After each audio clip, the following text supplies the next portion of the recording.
kun tartibidagi 2025-26 yillar davomida tumanda xususiylashtirish dasturi doirasida amalga oshirilgan ishlar to'g'risidagi masalani ko'rishga o'tamiz.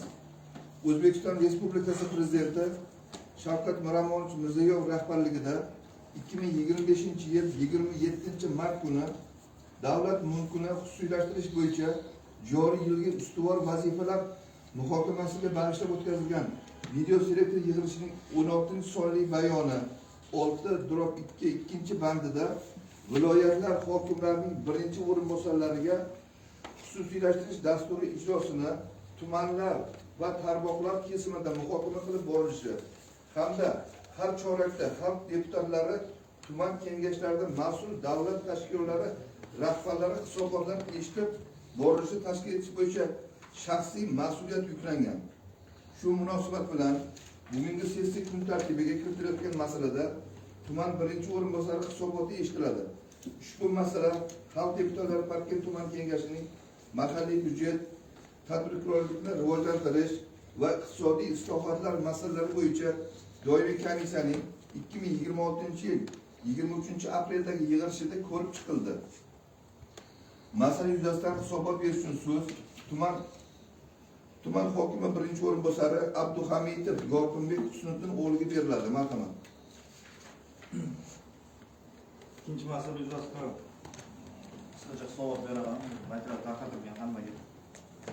Ya'ni 2025-yil yakuni bo'yicha hisobot beradigan bo'lsak, 71-sonli qarorimizga asosan, ya'ni kadastr palatasi tomonidan taqdim etilgan ma'lumotlarga ko'ra, ya'ni Parkent tumanida 2025-yil davomida 301 ta arizalar kelib tushgan.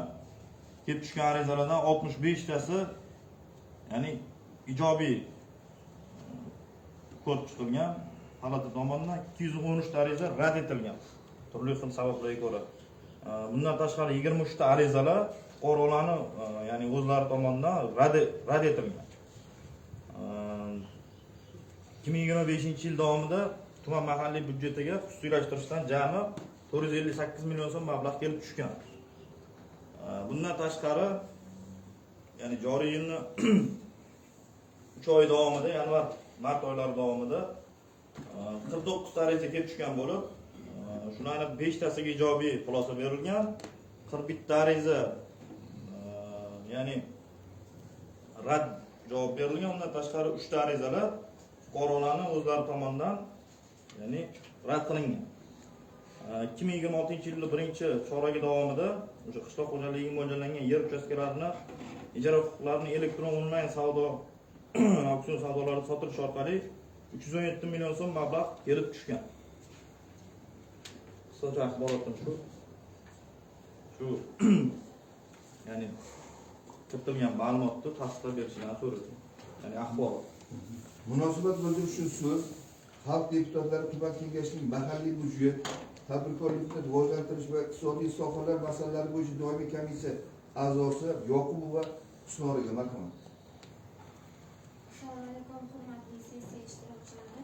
O'zbekiston Respublikasi Prezidentining 2025-yil 23-aprel kunida kengaytirilgan tarzda o'tkazilgan 16-sonli bayonning 6/2 va 2 bandida hokimning birinchi o'rinbosarlariga xususiylashtirish dasturi ijrosini tumanlar va tarmoqlar kesimida muhokama qilib borilishi hamda har chorakda xalq deputatlari tuman kengashida mas'ul davlat tashkilotlari rahbarlari hisobotlari eshitib borilishi topshirig'i belgilangan. Shunga asosan xalq deputatlari tuman kengashining mahalliy byudjet, tadbirkorlikni rivojlantirish va iqtisodiy islohotlar masalalari bo'yicha doimiy komissiyasi tomonidan Parkent tuman hokimining birinchi o'rinbosari yo Abduhamidovning 2025-26 yillar davomida tumanda xususiylashtirish dasturi doirasida amalga oshirilgan ishlar to'g'risidagi hisoboti atroflicha ko'rib chiqildi. Tinglangan hisobotdan kelib chiqib, sohaga oid muammolarni bartaraf etish bo'yicha takliflar ishlab chiqildi. Bildirilgan fikr, mulohazalar va takliflarni inobatga olgan holda kengash qaror loyihasi ishlab chiqib, kengash kotibiyatiga taqdim etildi. Doimiy komissiya mazkur masalani dastlabki tarzda ko'rib chiqib, xalq deputatlari tuman kengashi Kengashining sessiyasi kun tartibiga kiritish maqsadiga muvofiq deb hisoblanadi. Rahmat. Hurmatli deputatlar, kun tartibidagi masala yuzasidan muzokaralarga o'tamiz. Marhamat, qanaqa savollar, takliflar bo'lsa, bildirishlar mumkin. Marhamat. Tushuntirsangiz hozir kadastrga kelib chiqqan murojaatlarning soni va sifati qiziq bo'ladi. Ya'ni 100 dan oshiq murojaat tushganda, lekin uni ijobiy hal qilish bo'yicha juda past. Sababi buni aytganim hozir xabarlarda bu ta'mirga xatlov ketyapti. Bu oldingi 19-20 yilda ham O'zbekiston prezidentimiz To'g'ri ya'ni amnistiya qilib kechadan nimasini ham qarorda boshimizdan o'tgan. O'shanda ham vaqt bor hali deb keyinchalik qolib ketgan holatlar ko'p bo'lgan. Hozirda ham murojaat ko'p, nega ijobiy hal qilingan foiz kam.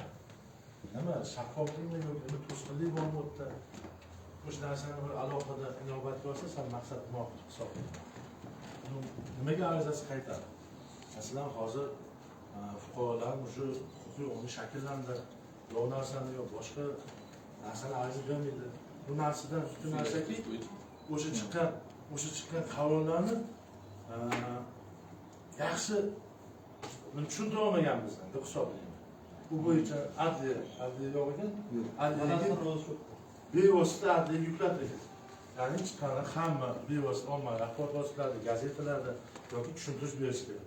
Bu 300 tadan murojaatdan juda kam foiz ijobiy hal qiladi.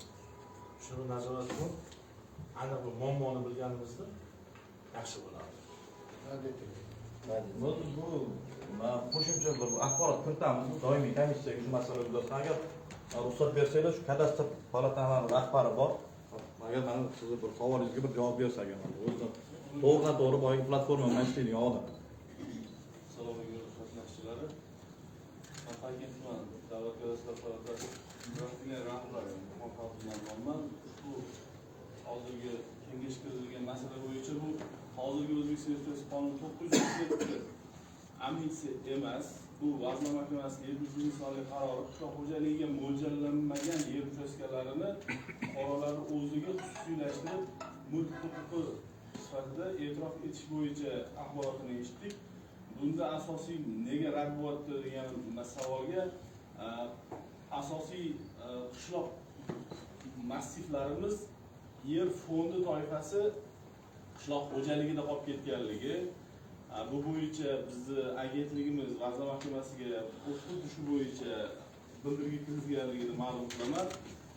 Asosiy ko'p rad bo'lishining sababi shu. Ikkinchidan, har bitta uyda ortiqcha egallangan yer maydoni mavjud. 71-sonli qarorda amaldagi yer ham, qarordagi yer ham bir xil bo'lishi kerak, tafovut bermaslik kerak. O'shanda nizomga to'g'ri keladi. Keyin biz bemalol xususiylashtirishga rozilik bera olamiz. Endi mana 937 qonun bo'yicha e'tirof qilganimizdan keyin bu ishlar umuman ko'p kamayib ketadi deb bemalol ayta olamiz. Hozir hamma radlar asosli buni prokuratura nazoratga olgan Adliya boshqarmasi o'zimiz viloyat har chorida so'rab boradi. Umumiy qilib olganda 937 bilan oldin ijara huquqini oladi. Buni to'laydi. Hamma 28 tani nechta tashkilotdan o'tadi programma? 19 ta tashkilotdan programmadan o'tadi. Undan keyin alokka pulini to'lasa, hammadan ijobiy bo'lgandan keyin bular Toshkent viloyat hokimligi, o'sha Toshkent viloyat xalq deputatlari ular kengashining qarori bilan ijara shartnomasini tuman hokimi tuzadi. O'sha asosda xususiylashtirishga keladigan bo'lsak, uni yeri xususiylashtirish mumkin. Faqat bosh rejasi ishlab chiqilgan joyda bosh rejaga to'g'ri keladigan yer bo'lsa. Maktab yerini xususiylashtirib bo'lmaydi.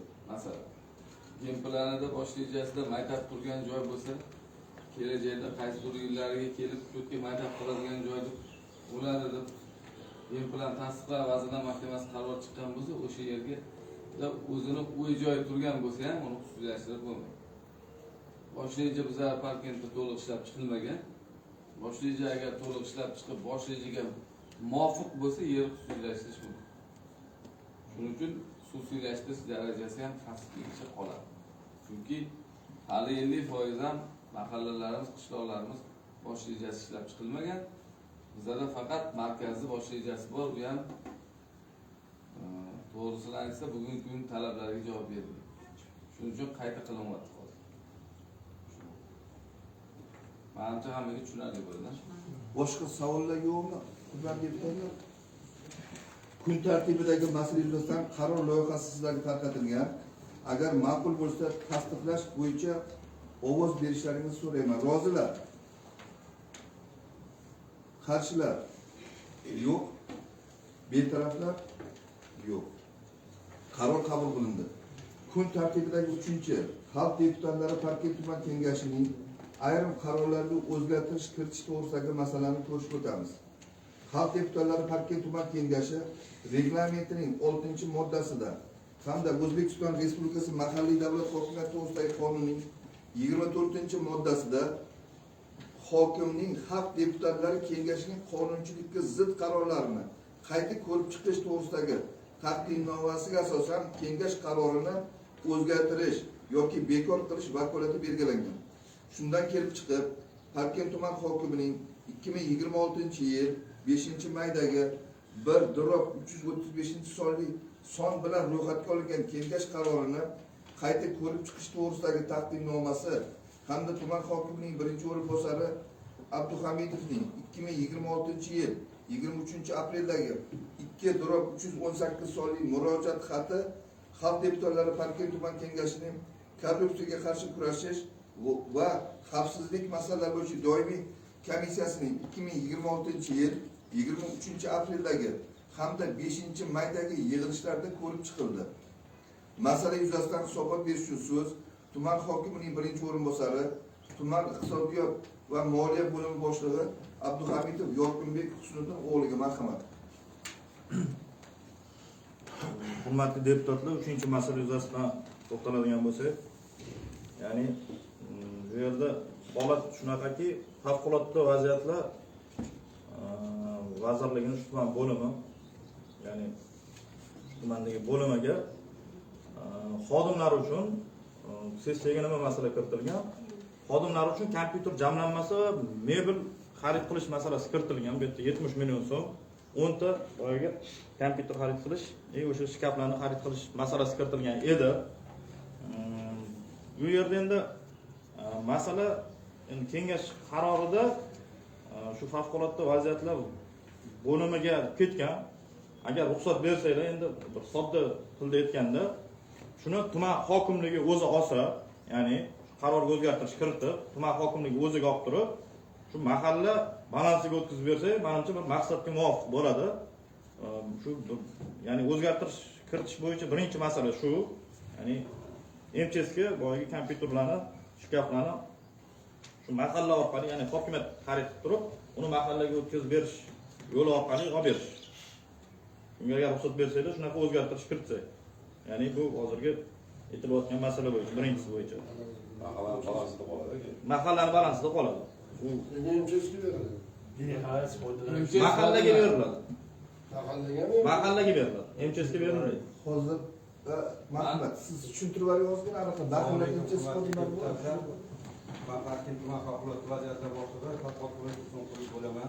Bu masalani mohiyati, mazmuni shundan iboratki, prezidentimizni 20-oktyabr 2025-yil 185-farmoni chiqqan hamda 311-qarorlari chiqqan.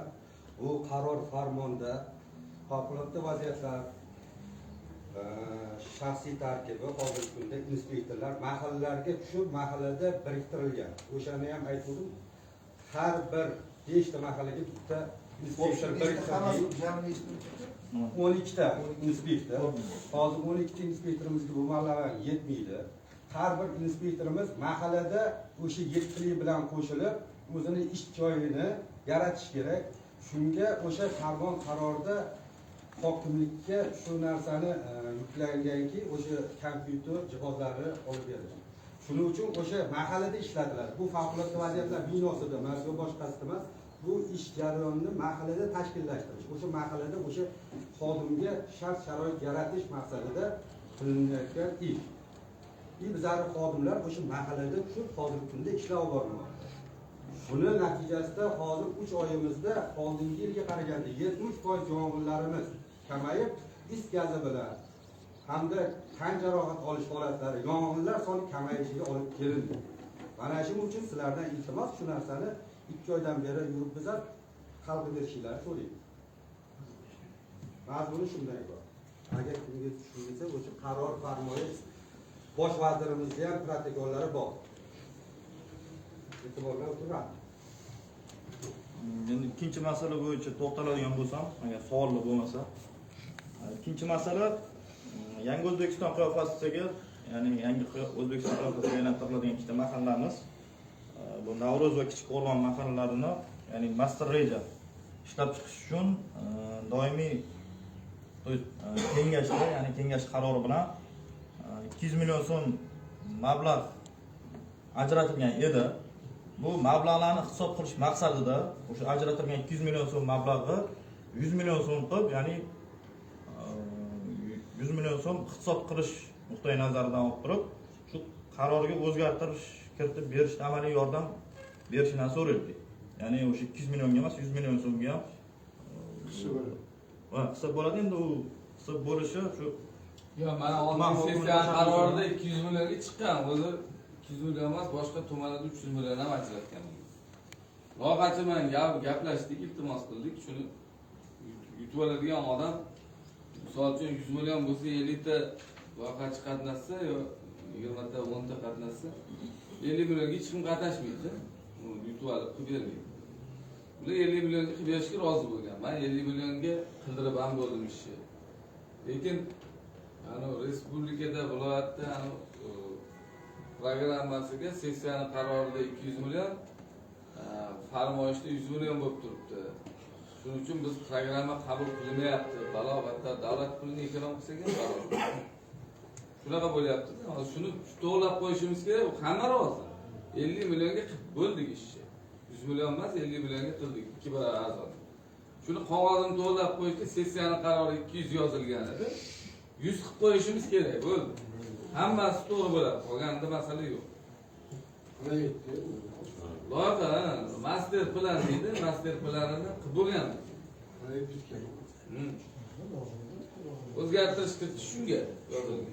Shu ikkita masala. O'zgartirish kiritish bo'ldi. Munosabat bildiruvchi so'z xalq deputatlari tuman kengashining korrupsiyaga qarshi kurashish va xavfsizlik masalalari bo'yicha doimiy komissiyasi raisi Salimboyev Hasan nima qilmoqda?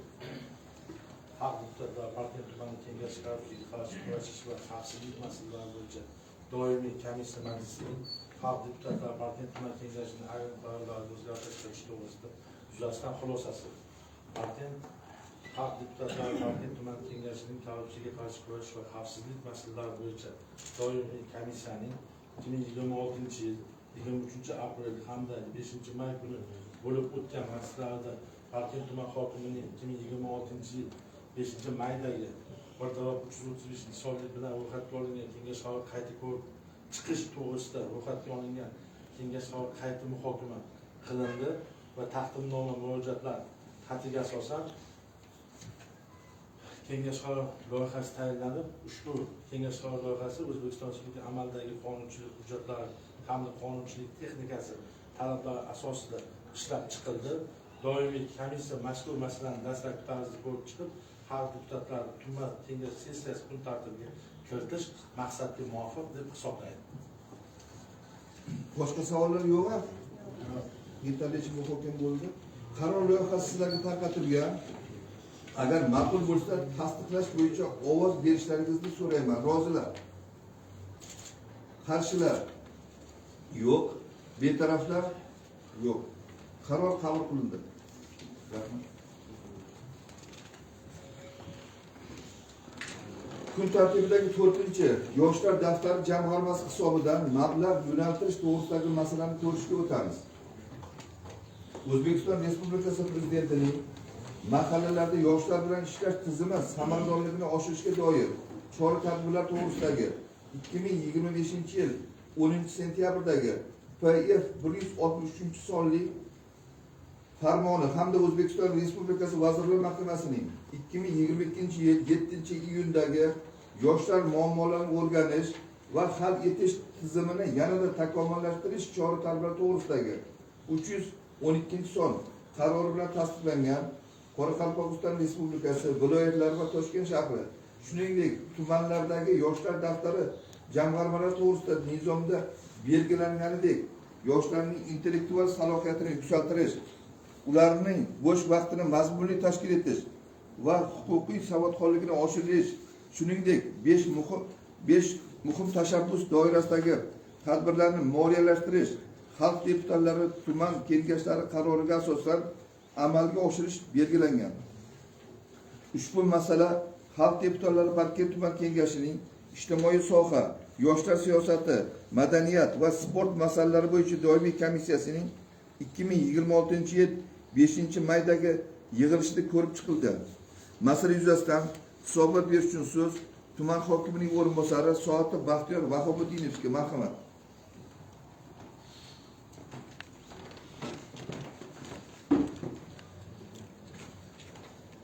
Assalomu alaykum, hurmatli kengash raisi, deputatlar, sessiya ishtirokchilari.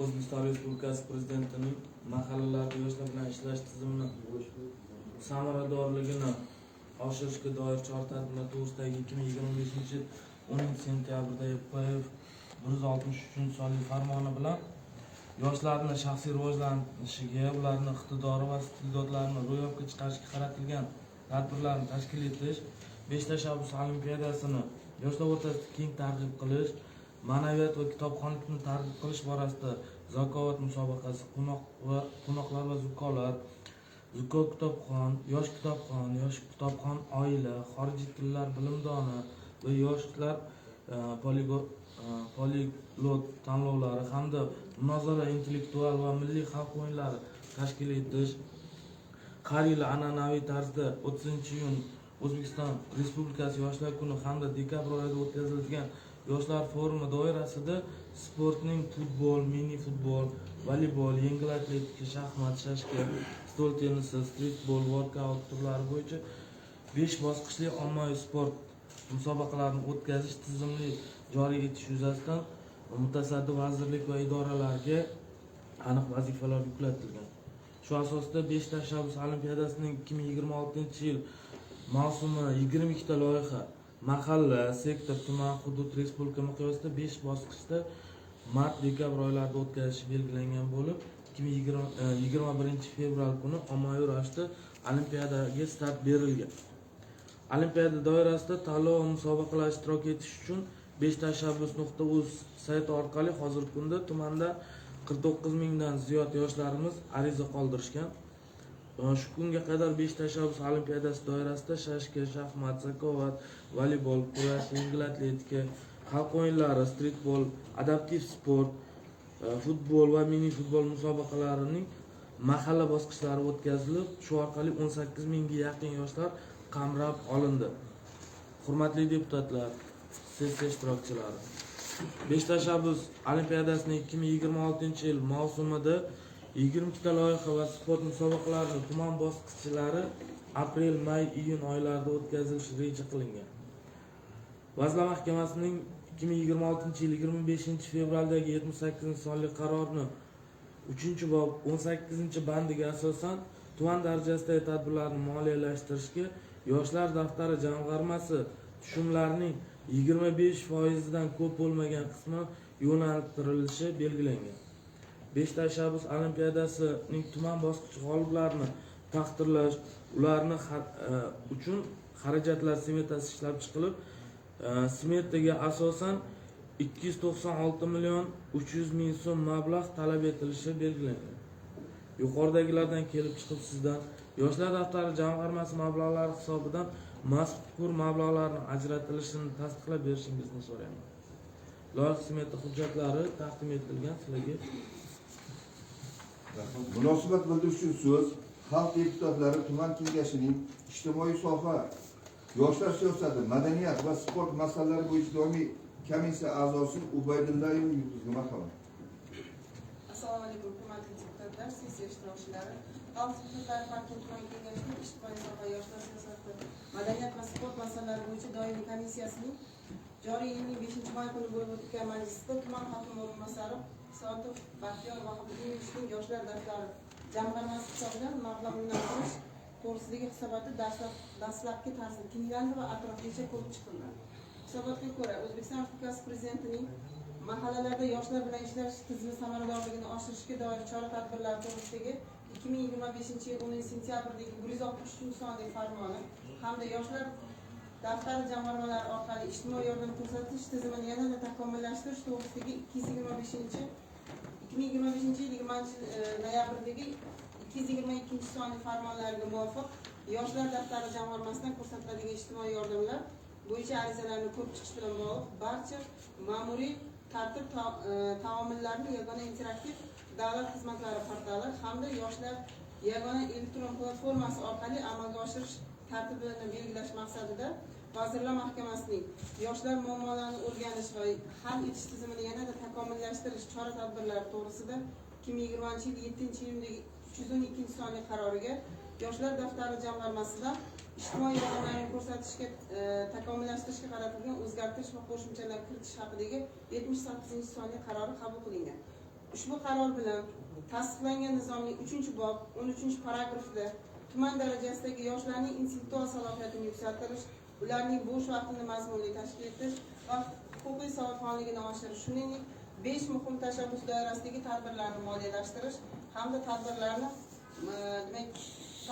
moliyalashtirish xalq deputatlari tuman kengashining qarori bilan amalga oshirish belgilangan. Yuqoridagilardan kelib chiqib, tuman hokimligi tomonidan yuqoridagi tadbirlarni moliyalashtirish hamda tashkil etish uchun yoshlar daftari jamg'armasi mablag'lari hisobidan 296 million 300 ming so'm miqdorida mablag'lar ajratish taklifi berildi. Tinglangan hisobotdan kelib chiqib, sohaga oid muammolarni bartaraf etish bo'yicha takliflar ishlab chiqildi. Bildirilgan fikr va mulohaza takliflarini inobatga olgan holda kengash qarori loyihasi ishlab chiqilib, kengash kotibiyatiga taqdim etildi. Kengash qarori loyihasi O'zbekiston Respublikasining amaldagi qonun hujjatlari hamda qonunchilik texnikasi talablari asosida ishlab chiqildi. Doimiy komissiya mazkur masalani dastlabki tarzda ko'rib chiqib, xalq deputatlari tuman kengashining sessiyasi kun tartibiga kiritishni maqsadga muvofiq deb hisobladi. Rahmat, hurmatli deputatlar, kun tartibidagi masala yuzasidan muzokaralarga o'tamiz. Kimda qanday savol va takliflar bor? Marhamat. Manda bor, mana bu yerda 293 million hozir o'tkazmoqchimi? Balki 296 million. 296 million. Qayerdan chiqdi shu summa? Bu nimani 25% dan oshmasin deyapti. Bu umumiy jamg'armaga kelib tushgan mablag'. Qaysi jamg'arma? Yoshlar daftari jamg'armasi. Jamg'armaga qanday shakllanadi pul?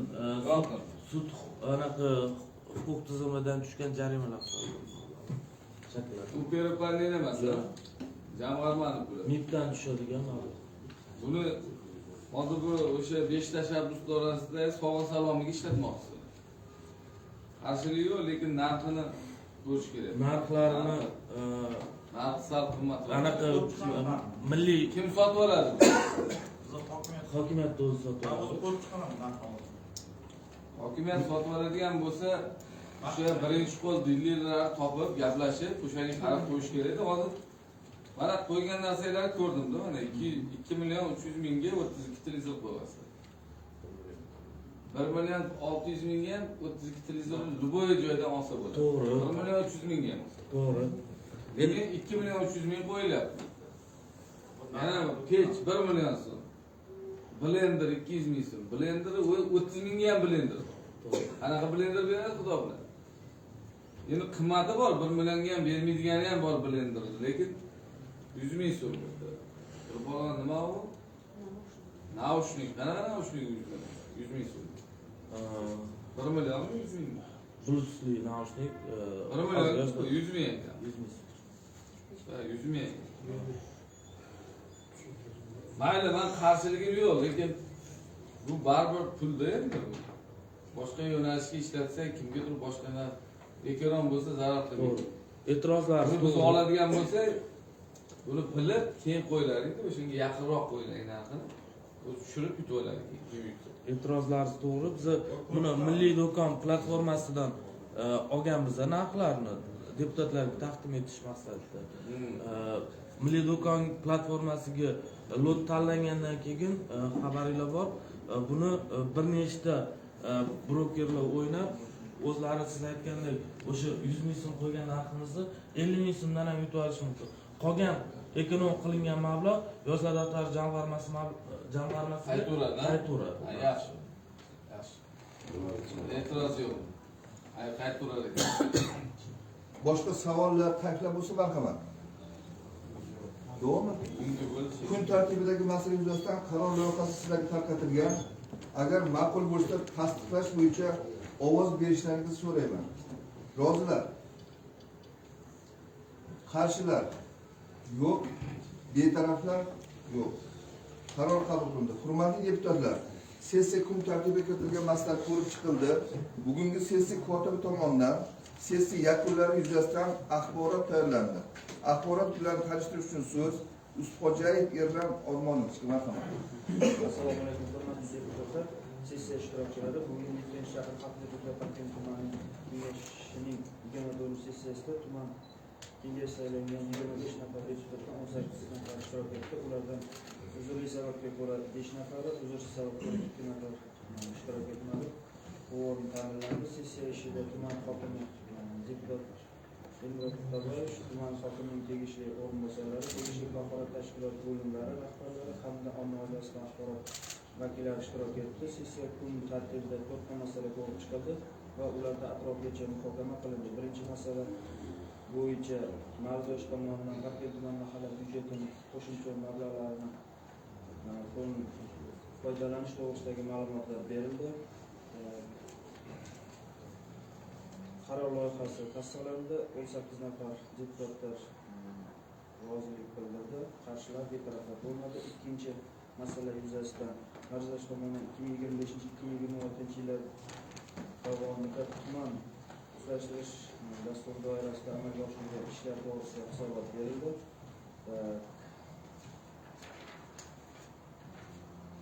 Qaror loyihasi tasdiqlandi. 18 nafar qarshilar, betaraflar bo'lmadi. Uchinchi masala yuzasidan Marzosh tomonidan xalq deputatlari tumanining kengashining ayrim qarorlarga kiritilgan o'zgarishlar to'g'risida ma'lumotlar berildi. Qaror loyihasi tasdiqlandi. To'rtinchi masala yuzasidan Marzosh tomonidan yoshlar daftari jamg'armasi hisobidan yo'naltirilgan mablag'lar to'g'risida hisobotlar berildi. Loyiha qarori tasdiqlandi. Sessiya davomida barcha masalalar yuzasidan deputatlar fikr bildirib, tegishli doimiy komissiya xulosalari eshitildi va barcha qarorlar bir ovozda qabul qilindi. Sessiya ishida ishtirok etmagan deputatlar to'g'risida ma'lumotlar bayonnomaga qayd etildi. Xalq deputatlar Parkent tumani kengashi 24-sessiyasi kun tartibi masalalar ko'rib chiqildi. Rahmat. Hurmatli deputatlar, sessiyani olib borish yuzasidan takliflar bormi? Agar yo'q bo'lsa, xalq deputatlari Parkent tuman kengashining 24-sessiyasini yopiq deb e'lon qilaman va barchangizga sihat salomatlik va omadlar tilayman. E'tiboringiz uchun rahmat.